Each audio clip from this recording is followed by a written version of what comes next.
This video is designed to help you start a boutique business. At the end of the video, you'll find a valuable gift. It's a boutique business plan that you can download, and will lay down for you, step by step, everything you need to know to start a successful boutique business of your own. If you are new to this channel, make sure to hit the subscribe button for more videos like this. Once you think on starting a boutique business, you'll need to decide on the clothes you will carry and who you will sell it to. Make a customer profile or profiles of your ideal customer and find products for them. Think about the purpose of your business, and whether it tries to solve a real problem. You can conduct a small market research to know what is currently lacking in the market that you can provide. You should not go all out to please everyone. Finding a niche market is the best way for boutiques. You cannot serve all the people unless you have the budget of an Amazon. Decide on the target market, the customers you are going to sell to. Identify a problem in that market that you can solve. Check your customers' purchasing preferences. The styles, color, and fit should meet the preference of your target market. Think about what your customer wants rather than what you like. Choosing a location. Location is one of the most important factors in deciding the success of your store. But choosing the best location depends on your budget. A boutique located in a very busy mall will have heavy traffic, but comes with heavy rent. A boutique located in a quieter residential area will not have customers thronging the halls, but the rent will be less. So the choice is dependent on you and what you can afford. Being where your customer shops is the only criteria in choosing the location for a boutique. Finding the suppliers. If you have wholesale trade shows near your place, attend them. Visit wholesalers and distributors of wholesale clothing in your area. Talk to other boutique owners. The boutique owners in your area may not be willing to part with the information of their suppliers. You should visit boutique owners in a place not close to where you are meaning to start. They may share the information more readily about where they source their inventory from, as you are not their competition. You can also source clothes from online wholesalers, like Alibaba, from countries outside yours. You will have to get samples of their merchandise, get recommendations from others, and look for good ratings and reviews, and be very vigilant in all transactions. Decide on the pricing. Pricing rightly will make or break your store. Remember that you will have to take into account a whole lot of factors when deciding on the price. Decide on a price which your customer can afford, and which can give you a nice profit. If you want to make a profit, you will have to have an adequate markup pricing on the wholesale price. Most boutiques have a 100% markup on wholesale pricing, meaning twice the price of wholesale. Decide on the store layout. The store decor is an important element in making people feel whether they should buy from your store or not. Colors you use inside the store, shelf and storage layout, all are contributing factors to buying decision. The customer has to feel that the product you offer is worth the money they pay. They should be made to open their wallet. For that, they have to trust. Trust can be induced by the layout of the store and the look of the storefront. The atmosphere of the store should make the customer comfortable. Marketing and promotion. Run different promotions throughout the year. 25% off this Valentine's Day for buying couple scarves, and communicate this to your customer database. Customers love discounts, and they will come and buy non-discounted items too. Small sales every month or so for selected items can clear up space in your shop. Every season a major sale, end of season sale, can also clear your inventory and infuse freshness to your store. Social media marketing is a very important element in your marketing plan. Radio and print ads, blogging, and online ads are all marketing tactics you could try to promote your store. You need to invest in your customers, promote to them, they will come again and again, and promote your store to their acquaintances. So make sure that you note down all the contact info of your customers and sell to them again and again. A customer is gained for life. Make them your best marketing tool. A website with a blog can be used as a marketing tool that will attract more customers.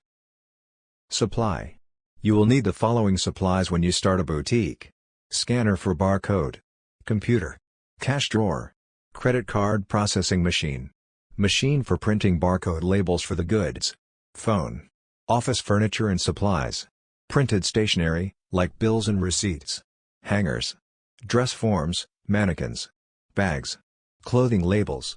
You also need CCTV cameras. This is necessary to ensure that you do not get shoplifted. Shopping bags. The shopping bag you give to the customer is a type of advertisement, so it needs to be a good quality one. When the customer carries it, they proclaim to the world that they have been to your shop. If it is a good quality cover, they will keep it and use it afterward as well, Free advertisement for your boutique again. The next part of the video is not specific to a boutique business. Nevertheless, this knowledge is essential for success in the boutique business, as well as in any other business. Ignore it at your own peril. Operating a successful boutique business will depend on the following 4 conventions. 1. A practical plan, with a solid foundation. 2. Dedication, and willingness to sacrifice, to reach your goal. 3. Technical skills. 4. Basic knowledge of management, finance, record keeping and market analysis. As a new owner, you will need to master these skills and techniques if your business is to be successful. Finding a niche. Small businesses range in size from a manufacturer, with many employees, and millions of dollars in equipment, to the lone window washer, with a bucket and a sponge. Obviously, the knowledge and skills, required for these two extremes, are far apart, but for success they have one thing in common. Each has found a business niche, and is filling it. The most critical problems you will face, in your early planning, will be to find your niche, and determine the feasibility of your idea. Get into the right business at the right time, is very good advice, but following that advice may be difficult. Many entrepreneurs plunge into a business venture, so blinded by the dream, that they fail to thoroughly evaluate its potential. Is your business idea feasible? Before you invest time, effort, and money, the following exercise will help you separate sound ideas from those bearing a high potential for failure. Identify and briefly describe the business you plan to start. Identify the product or service you plan to sell. Answering yes to any of the following 3 questions means you are on the right track. A negative answer to all of them means the road ahead could be rough. 1. Does your product or service satisfy an unfilled need? 2. Will your product or service serve an existing market in which demand exceeds supply? 3. Will your product or service be competitive based on its quality, selection, price, or location? Market analysis. For a small business to be successful, the owner must know the market. To learn the market, you must analyze it, a process that takes time and effort. You don't have to be a trained statistician to analyze the marketplace, nor does the analysis have to be costly. Analyzing the market is a way to gather facts about potential customers, and to determine the demand for your product or service. The more information you gather, the greater your chances of capturing a segment of the market. Know the market before investing your time and money in any business venture. The following questions will help you collect the information necessary to analyze your market, and determine if your product or service will sell. This brief exercise will give you a good idea of the kind of market planning you need to do. An answer of no to any of the questions indicates a weakness in your plan, so do your research until you can answer each question with a yes. 1. Do you know who your customers will be? 2. Do you understand their needs and desires? 3. Do you know where they live? 4. Will you be offering the kind of products or services that they will buy? 5. Will your prices be competitive in quality and value? 6. Will your promotional program be effective? 7. Do you understand how your business compares with your competitors? 8. Will your business be conveniently located for the people you plan to serve? 9. Will there be adequate parking facilities for the people you plan to serve? Planning your startup. The following questions are grouped according to function. They are designed to help you prepare for opening day. Merchandise. Have you decided what items you will sell or produce, or what services you will provide? Have you made a merchandise plan, based upon estimated sales, to determine the amount of inventory you will need to control purchases? Have you found reliable suppliers, who will assist you in the startup? Have you compared the prices, quality, and credit terms of suppliers? Business records. Are you prepared to maintain complete records of sales, income and expenses, accounts payable, and receivables? Have you determined how to handle payroll records, tax reports, and payments? Do you know what financial reports should be prepared, and how to prepare them? Finances. A large number of small businesses fail each year. There are a number of reasons for these failures, but one of the main reasons is insufficient funds. Too many entrepreneurs try to start and operate a business without sufficient capital, money. To avoid this dilemma, you can review your situation by analyzing the following 3 questions. 1. How much money do you have? 2. How much money will you need to start your business? 3. How much money will you need to stay in business? In order to answer the second question, how much money will you need to start your business? You need to prepare an estimate of all your startup costs. Here is a list of items you may need to take into account. Note that this list is for a retail business. Items will vary for service, construction, manufacturing or online firms. Decorating and remodeling, fixtures and equipment, installing fixtures and equipment, services and supplies, beginning inventory cost, legal, professional fees, licenses and permits, telephone utility deposits, insurance, signs, advertising for opening, unanticipated expenses. Now, the answer to the third question, how much money will you need to stay in business? Must be divided into two parts, immediate costs, and future costs. From the moment the door to your new business opens, a certain amount of income may come in. However, this income should not be projected in your operating expenses. You will need enough money available to cover costs for at least the first 3 months of operation. The following list will help you project your operating expenses on a monthly basis.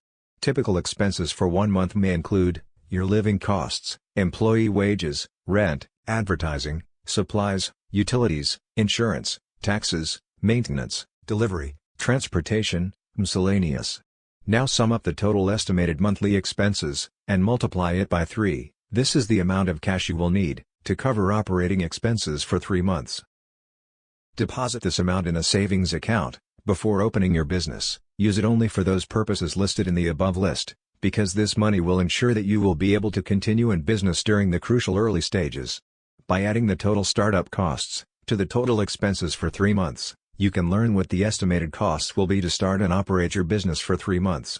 By subtracting the totals of the lists from the cash available, you can determine the amount of additional financing you may need, if any. Now you will need to estimate your operating expenses for the first year after startup. The first step in determining your annual expenses is to estimate your sales volume, month by month. Next, determine the cost of sales. You may want to use a spreadsheet to do this. After startup, the primary source of revenue in your business will be from sales, but your sales will vary from month to month because of seasonal patterns and other factors. It is important to determine if your monthly sales will produce enough income to pay each month's bills.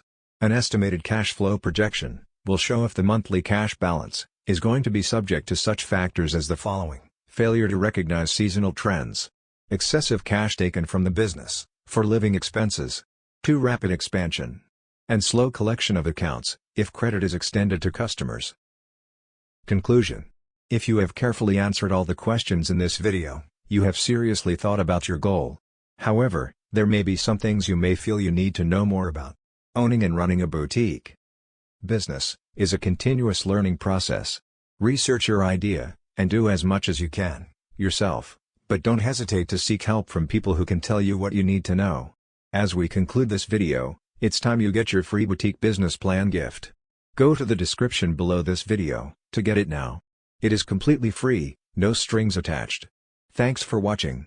If you enjoyed this video, please like and hit the subscribe button for more videos like this.